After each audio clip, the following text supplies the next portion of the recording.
हर हर महादेव। प्यारे मित्रों, इस समय हर कोई जानना चाहता है कलयुग का अंत कब होगा और भगवान कल्कि कब जन्म लेंगे। लेकिन आज भी इस धरती पर ऐसे 7 दिव्य पुरुष हैं जो कल्कि अवतार की प्रतीक्षा कर रहे हैं। तो चलिए जानते हैं वे कौन है। हिंदू धर्म ग्रंथों में वर्णित 7 ऐसे दिव्य पुरुष हैं जिन्हें अमरता का वरदान प्राप्त है, अर्थात वे सतयुग द्वापर युग से लेकर अभी के समय कलयुग तक भी वे जीवित हैं। वे सभी महापुरुष अष्ट सिद्धियां और दिव्य शक्तियों से संपन्न हैं, लेकिन ये 7 महान दिव्य पुरुष किसी न किसी नियम वचन से बंधे हुए और हम मनुष्य की भांति वह भी मुक्ति के लिए भगवान विष्णु के कल्कि अवतार की प्रतीक्षा में जी रहे हैं। तो आइए जानते हैं कौन है वह महापुरुष। मित्रों, आगे बढ़ने से पहले अगर आप चैनल पर नए हो तो वीडियो को लाइक, चैनल को सब्सक्राइब कर देना ताकि नए वीडियो का नोटिफिकेशन आपको मिल सके। केसरी नंदन पवन पुत्र हनुमान। इन सभी दिव्य पुरुषों में से एक है रुद्र अवतार राम भक्त हनुमान जी, जो त्रेता युग से इस धरती पर है और कलयुग के अंत तक प्रतीक्षा कर रहे हैं। हनुमान जी भगवान राम के महान भक्त हैं। भगवान श्री राम के बाद अगर किसी का नाम अधिक स्मरण किया जाता है तो वह है हिंदू धर्म के सबसे ताकतवर और राम भक्ति में डूबे हुए हनुमान जी। रामायण काल में जन्मे हनुमान जी महाभारत काल में भी जीवित थे।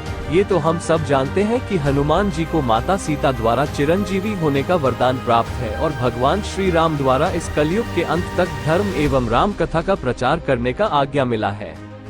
तो शायद इसीलिए हनुमान जी के जीवित होने के प्रमाण आज भी कई जगह पर मिलते रहते हैं।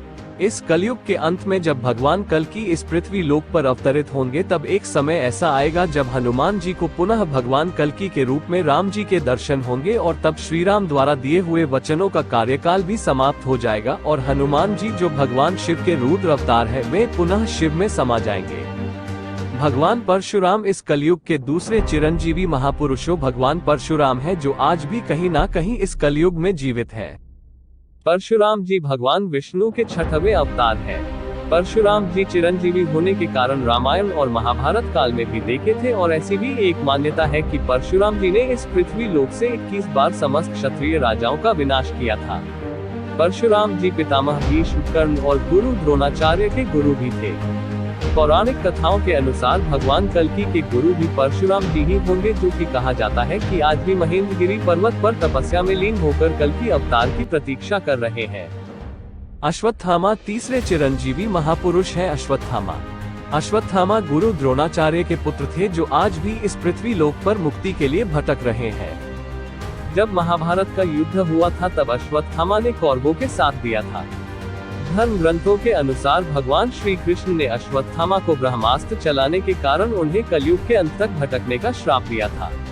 अश्वत्थामा के संबंध में प्रचलित मान्यता है कि मध्य प्रदेश के असीरगढ़ किले में मौजूद प्राचीन शिव मंदिर में अश्वत्थामा रोज भगवान शिव की पूजा करने आते हैं। अश्वत्थामा जैसे महान योद्धा भी द्वापर युग से मुक्ति के लिए इस कलयुग का अंत करने वाले कल्कि अवतार की प्रतीक्षा में है। महर्षि व्यास चौथे चिरंजीवी दिव्य पुरुष है महर्षि व्यास। महर्षि व्यास को वेद व्यास के नाम से जाना जाता है क्योंकि उन्होंने ही 4 वेद, महाभारत, 18 पुराण और भागवत गीता की रचना की थी। महर्षि व्यास जी ने कल्कि अवतार के जन्म से पहले कल्कि अवतार के बारे में ग्रंथों में लिख दिया था। महर्षि वेदव्यास बहुत बड़े तपस्वी होने के कारण आज भी वे इस कलयुग में भगवान कल्कि के दर्शन के लिए तपस्या में लीन होकर प्रतीक्षा कर रहे हैं। राजा विभीषण तो 5वीं चिरंजीवी महापुरुष है लंका के नरेश राजा विभीषण।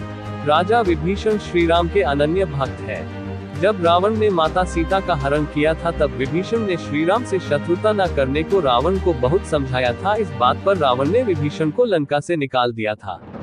तब विभीषण श्री राम की सेवा में चले गए और रावण के अधर्म को मिटाने के लिए धर्म का साथ दिया था। इसलिए भगवान श्री राम ने विभीषण को चिरंजीवी होने का वरदान दिया था, जो कि इस कलयुग के अंत तक वह भी जीवित होंगे। राजा बलि के दान के चर्चे तो हर किसी ने सुना होगा, लेकिन राजा बलि के घमंड को चूर करने के लिए भगवान विष्णु ने ब्राह्मण का वेश धारण कर वामन के रूप में राजा बलि से 3 पग भूमि दान में मांगी थी। राजा बलि ने कहा था कि जहां तक आपकी इच्छा हो 3 पैर नाप कर ले लो।